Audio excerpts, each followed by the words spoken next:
Hello అండి, welcome to Madhu smart creations. ఈరోజు మనం టాక్సానమిక్ ఎయిడ్స్ గురించి డీటెయిల్ ఎక్స్ప్లెనేషన్ తెలుసుకుందాం. ఒకవేళ మీకు నా ఈ వీడియోస్ నచ్చినట్టయితే లైక్ చేయండి, షేర్ చేయండి, అలాగే మధు స్మార్ట్ క్రియేషన్స్కి సబ్స్క్రైబ్ చేయండి. Taxonomic studies of various specimens of plants, animals, and other organisms are useful in agriculture, forestry, industry, and in general in knowing our bioresources and diversity. మన మన ఈ taxonomic AIDS మన bio resource గురించి తెలుసుకోవడానికి, అలాగే మన అగ్రికల్చర్లో, ఫారెస్ట్లో, ఇండస్ట్రీలో కూడా చాలా వరకు హెల్ప్ చేస్తుంది. These studies request correct identification and classification of organisms. ఇది మనకు taxonomic AIDS correct identification of classification of organisms కోసం కూడా హెల్ప్ చేస్తుంది. Identification of organ request intensive laboratory and field studies. ఒక ఆర్గానిజంని ఐడెంటిఫై చేయాలంటే మనకేం కావాలండి? ఇంటెన్సివ్ ల్యాబొరేటరీస్ కావాలి, అలాగే ఫీల్డ్ స్టడీస్ కూడా అవసరమే. అది ఇంపార్టెంట్ ఎంసీక్యూ అని పెట్టాను. The collection of actual specimen of plant species and animal species is essential and is the primary source of taxonomic studies. ఇది కూడా ఒక MCQ. What is the primary source of taxonomic studies అంటే the collection of actual specimen of plants and animals అనే option tick చేయాలనేది. అందుకే మీరు ఇక్కడ MCQ అని రాసుకోండి. ఈ సెకండ్ పాయింట్ కూడా నేను పెన్తో ఏదైతే అండర్లైన్ చేస్తానో ఇంపార్టెంట్ ఎంసీక్యూస్ అండి. These are also fundamental to study and essential for training in systematics. ఇవన్నీ మనకు దేంట్లో యూజ్ అవుతాయండి? For training of systematics. It is required for collection of organisms and information gathered is stored along with the specimens. మనం ఇప్పుడు ఒక స్పెసిమెన్స్ని collect చేసుకున్నాం అనుకోండి, అది ఎప్పుడైనా సడన్గా డ్యామేజ్ అయినా లేకపోతే అది పాడైపోయినా కూడా, లేదా అది ఎవరైనా స్టోలన్ అయిపోయినా, అంటే ఎవరైనా దొంగతనం చేసినా కానీ మనకు ఆ స్పెసిమెన్ మళ్ళీ తిరిగి కావాలనుకోండి, అది గ్యాదర్ చేసిన ఇన్ఫర్మేషన్ ఒకవేళ మనకు తెలిస్తే మళ్ళీ వెళ్ళి మనం అదే స్పెసిమెన్ని రీకలెక్ట్ చేసుకోవచ్చు. In some case the specimen is preserve for future studies. కొన్ని దగ్గర స్పెసిమెన్స్ అనేవి ఫ్యూచర్ స్టడీ కోసం అలానే ఉంచుతారు. యాన్సియంట్ స్పెసిమెన్స్ అంటారు వాటిని. గూగుల్లో సెర్చ్ చేస్తే మీకు వాటి ఫొటోస్ కానీ వీడియోస్ కానీ అవైలబుల్గా ఉంటాయి. Biologist has established certain procedures and techniques to store and preserve the information as well as the specimen. Biologist ఏం చేస్తారని హెల్ప్ చేస్తారు. సర్టన్ ప్రొసీజర్స్, టెక్నిక్స్ ఉన్నాయండి ఒక స్పెసిమెన్ని కలెక్ట్ చేసి దాన్ని ప్రిజర్వ్ చేసి ఉంచడానికి. Some of these explain to help you understand the usage of this AIDS. Some of these explained, ఇక్కడ కొన్ని మాత్రమే ఎక్స్ప్లెయిన్ చేస్తారు ఎందుకంటే మీకు తెలియడానికి టాక్సానమిక్ ఎయిడ్స్ యొక్క యూసేజ్. ఇప్పుడు next herbarium. Herbarium is a storehouse of collected plants and specimens that are dried. ఇది important, that are dried, pressed and preserved. ఇది ఒక ఇంపార్టెంట్ ఎంసీక్యూ అండి. మ్యాక్సిమం ఇంతకుముందు ఒక 2 times వచ్చింది అనుకుంటా నీట్ ఎగ్జామ్లో. Very important MCQ. దీన్ని ఖచ్చితంగా మీరు ఎంసీక్యూ అని రాసుకోండి. Further these sheets are arranged. Herbarium sheets అన్నీ కాలేజ్లో కానీ స్కూల్లో కానీ ఇలా బాక్సెస్లో పెట్టి అరేంజ్ చేస్తారండి. మీరు ఇంటర్లో ఉన్నప్పుడు చేస్తుంటారు, కొంతమంది లాక్డౌన్లో కాబట్టి చేయలేదు, కానీ ఇవన్నీ ప్రెస్ చేసి ప్రిజర్వ్ చేసి ఇలా కలెక్షన్ పెడతారండి కాలేజ్లో కానీ కాలేజ్లో ఇంటర్లో. దీనికి కూడా హెర్బేరియం కూడా మార్క్స్ ఇస్తారు. డిఫరెంట్ ప్లాంట్స్ని డిఫరెంట్ సీజన్స్లో వచ్చే ఫ్లవర్స్ని కలెక్ట్ చేసి అలా ప్రిజర్వ్ చేస్తాం. ఇప్పుడు దాని గురించి తెలుసుకుందాం. ఇవి ఎలా కలెక్ట్ చేస్తారంటే, ఒక ప్లాంట్ని తీసుకొని దాన్ని సన్లైట్లో డ్రై అయిన తర్వాత దాన్ని పేపర్ పైన పేస్ట్ చేయాలండి. పేస్ట్ చేసి దాని గురించిన డీటెయిల్ ఇన్ఫర్మేషన్ ఇవ్వాలి. ఆ ఇన్ఫర్మేషన్ ఏంటో మీకు ఇక్కడ కింద పారాగ్రాఫ్ చదివితే తెలుస్తుంది. According to the universal acceptable system of classification. ఈ హెర్బేరియంలో వాటికి నేమ్స్ ఇస్తారు కదండి, అవన్నీ ఖచ్చితంగా సైంటిఫిక్లీ యాక్సెప్టబుల్ రూల్స్ అండ్ రెగ్యులేషన్స్ని ఫాలో అవ్వాల్సిందే. The specimens along with description of the herbarium sheets become a store house of respirator of future uses. ఇవన్నీ ఫ్యూచర్ యూజెస్ కోసం స్టోర్ చేస్తామండి. ఎందుకంటే ఇప్పుడు ఒకరు కలెక్ట్ చేసిన హెర్బేరియంని ఒకవేళ ఈజీగా మనం తెలుసుకోవచ్చు. ఒకవేళ ఇప్పుడు మనకైనా ప్లాంట్ గురించి ఇన్ఫర్మేషన్ కావాలనుకోండి, హెర్బేరియం ఓపెన్ చేస్తే మనకు ఆ ప్లాంట్ ఉన్న ఫ్లవర్స్ కానీ, లీవ్స్ కానీ, వాటి స్టెమ్స్ కానీ, వాటి రూట్ సిస్టమ్ కానీ ఈజీగా అవైలబుల్ అవుతుంది. మనం ఒక్కసారి క్విక్గా అంటే చాలా త్వరగా రిఫర్ చేసుకోవచ్చు హెర్బేరియంలో ఒక plant స్పెసిమెన్ని. The herbarium sheets also carry label providing information of date, place of collection, English, local and botanical names, family, collectors name. ఇది ఇంపార్టెంట్ ఎంసీక్యూ అండి. ఎగ్జామ్లో మనకి ఇక్కడ కలెక్టర్స్ నేమ్, ఫ్యామిలీ ఇవన్నీ దేంట్లో యూజ్ చేస్తానని అడిగితే హెర్బేరియం డైరెక్ట్ ఆప్షన్ టిక్ చేయొచ్చు. కాబట్టి ఇది కూడా ఒక important MCQ for NEET aspirants. ఒకవేళ సిబిఎస్ఈ వాళ్ళు ఇంటర్ బోర్డ్ ఎగ్జామ్స్ వాళ్ళకు కూడా ఇంపార్టెంట్ అండి. ఇలా కొన్ని పాయింట్స్ రాస్తే కూడా మీ క్వశ్చన్ ఆన్సర్స్లో మార్క్స్ అనేవి ఆటోమేటిక్గా పడతాయి బై. ఎందుకంటే కొన్ని ఇంపార్టెంట్ పాయింట్స్ ఉంటాయండి. అది కరెక్షన్ చేసే వాళ్ళ మైండ్ కూడా ఇంపార్టెంట్ పాయింట్స్ రాసిన అనుకోండి, మీరు ఒక ఫస్ట్ 2-3 ఆన్సర్స్కి లైన్ ఇంపార్టెంట్ పాయింట్స్ తోటి క్వశ్చన్ ఆన్సర్ని ఫిలప్ చేస్తే ఆటోమేటిక్గా వాళ్ళ మైండ్లో ఫిక్స్ అయిపోతుంది అమ్మాయి బాగా రాసిందని. కాబట్టి మిగతా ఆన్సర్స్కి కూడా బై మార్క్స్ వేసే ఛాన్సెస్ ఎక్కువగా ఉంటాయి. కాబట్టి మీరు కూడా ఈ ట్రిక్ని ఖచ్చితంగా ఎగ్జామ్లో అప్లై చేయండి. ఇంపార్టెంట్ పాయింట్స్ టెక్స్ట్ బుక్లో అండర్లైన్ చేసుకోండి. ఇవే ఇంపార్టెంట్ పాయింట్స్ని మీకు వచ్చిన క్వశ్చన్ ఆన్సర్స్లో అంటే క్వశ్చన్ని బట్టి ఒకవేళ మీకు ఈ పాయింట్ యూజ్ అయితే ఈ పాయింట్ని అక్కడ నోట్ చేయండి ఖచ్చితంగా. ఈ పాయింట్ని ఖచ్చితంగా ఎగ్జామ్లో రాయండి. ఖచ్చితంగా మార్క్స్ బైక్ వేస్తారు. ఇంపార్టెంట్ పాయింట్స్ ఖచ్చితంగా అండర్లైన్ చేసుకోవాల్సిందే. ఓకేనా? ఇప్పుడు హెర్బేరియం గురించి ఇన్ఫర్మేషన్ అయిపోయి next start with botanical gardens. These specialized gardens have collection of living plants for reference.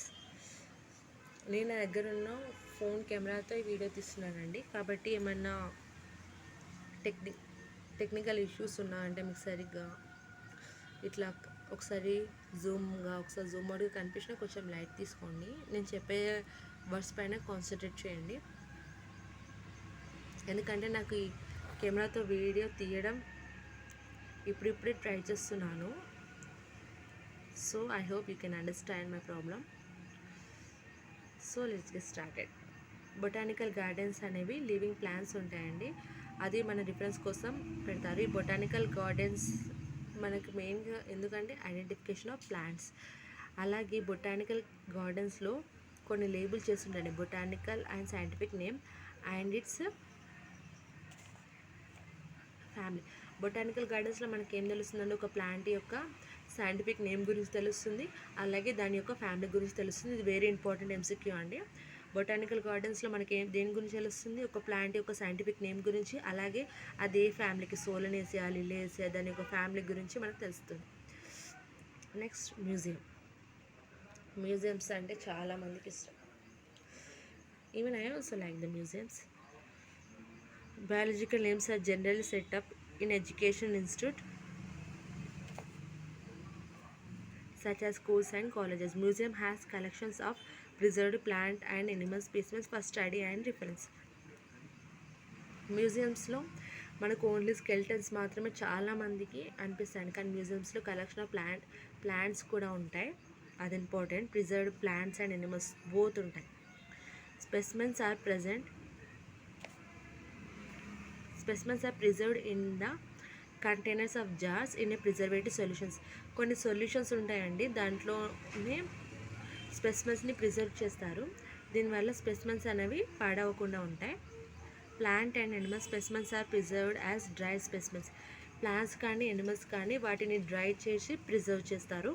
అలాగే ఇన్సెక్ట్స్ అనుకోండి, దాన్ని కలెక్ట్ చేసి దాన్ని చంపి తర్వాత దాన్ని పిన్ చేస్తారు ఇన్సెక్ట్ బాక్స్లో.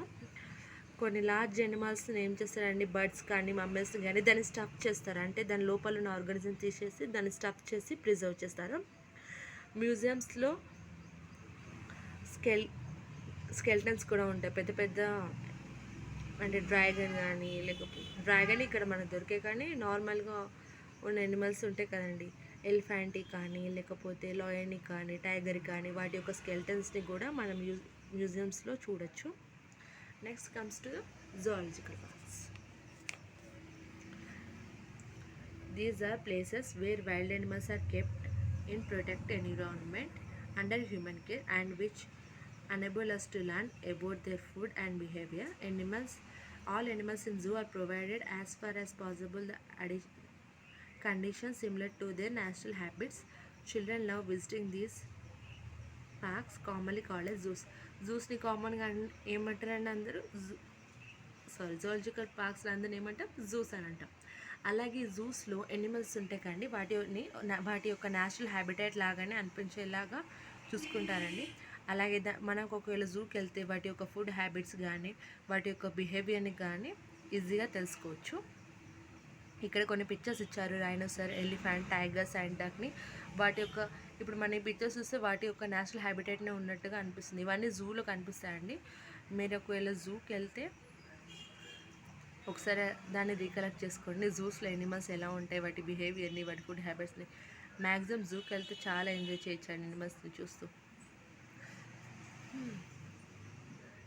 Let's come to the last topic of this chapter, key. Key is another taxonomical aid used for identification of plants and animals based on the similarities and dissimilarities. Key అనేది ఎందుకు use అవుతుందండి? Plants and animals యొక్క సిమిలారిటీస్ని డిసిమిలారిటీస్ని identify చేయడానికి. The keys are based on the constructing character general in a pair is called as couplet. ఇది key అనేది దేనిపైన బేస్ అయి ఉంటుందండి? Contrasting characters of both of a pair. అంటే ఇక్కడ పేర్ వచ్చి అంటే 2 అండి, దాన్ని కప్లెట్ అంటారు. కప్లెట్ అనేది ఒకటి యాక్సెప్ట్ చేస్తే ఇంకొకటి రిజెక్ట్ చేయడం అండి. ఇక్కడ it represent a one choice made between 2 options. This results in accepted of only one and rejection of another. ఇక్కడ నేను రాశాను ఎంసీక్యూ అని. అలాగే ఇక్కడ కప్లెట్ అంటే accept of one and reject of another అని కూడా రాశాను. మీరు కూడా అలా రాసుకోండి. Each statement in the key is called lead. ఇది ఇంపార్టెంట్ ఎంసీక్యూ అండి. Each statement in the key is called as lid.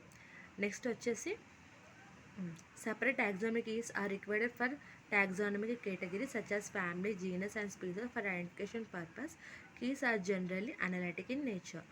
Taxonomic keys దేనికి యూజ్ అవుతాయండి? ఒక స్పెసిమెన్ని, ఫ్యామిలీని, జీన్స్ని మనం ఐడెంటిఫై చేయడానికి. అలాగే keys generally analytic in nature. Which nature అండి? Analytic in nature. Flora, manuals, monographs and catalogs are some of the recording descriptions. What are the recording descriptions అంటే ఫ్లోరా, మాన్యులా, మానోగ్రాఫ్స్ అండ్ క్యాటలాగ్స్. ఇవన్నీ recorded description. They also help in correct identification which contains the actual account of habitat and distribution of plants in a given area.